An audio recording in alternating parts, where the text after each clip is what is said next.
Nella giornata di ieri abbiamo appunto dato esecuzione a una misura di custodia cautelare in carcere, chiaramente emessa dal GIP di Treviso su richiesta della Procura della Repubblica di Treviso nei confronti di un 47enne.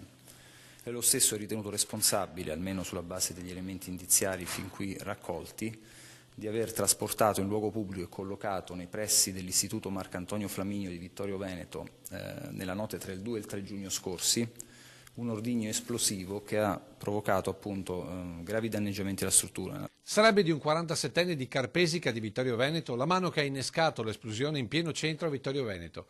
La deflagrazione nella notte aveva svegliato tutta la città, distruggendo i vetri di una trentina tra finestre e portoncini. L'ordigno era con ogni probabilità composto da polvere pirica all'interno di un barattolo di vetro, quindi sono state trovate tracce relative a questi elementi. E sulle tracce di questi elementi che la Digos della Questura trevigiana ha impostato uno dei filoni di indagine che pare grazie a diverse intercettazioni telefoniche avrebbe portato a questo 47enne, ma non solo.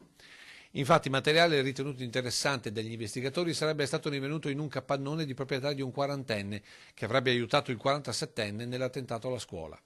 Sostanze comuni, se prese singolarmente ma che utilizzate assieme possono avere capacità detonante. Sempre nell'ambito delle indagini che hanno portato all'arresto del presunto esecutore materiale e alla denuncia del complice, la Digos ha proceduto anche al controllo e alla perquisizione dell'abitazione di un 24enne, sempre vittoriese, che però avrebbe dato esito negativo. Tutta ancora da verificare la pista del traffico d'armi illegale, anche se parte del materiale sequestrato al 47enne non farebbe cadere del tutto l'ipotesi. Resta ancora da capire il movente del gesto, sicuramente dimostrativo, per il quale però l'indagato non avrebbe ancora dato spiegazioni.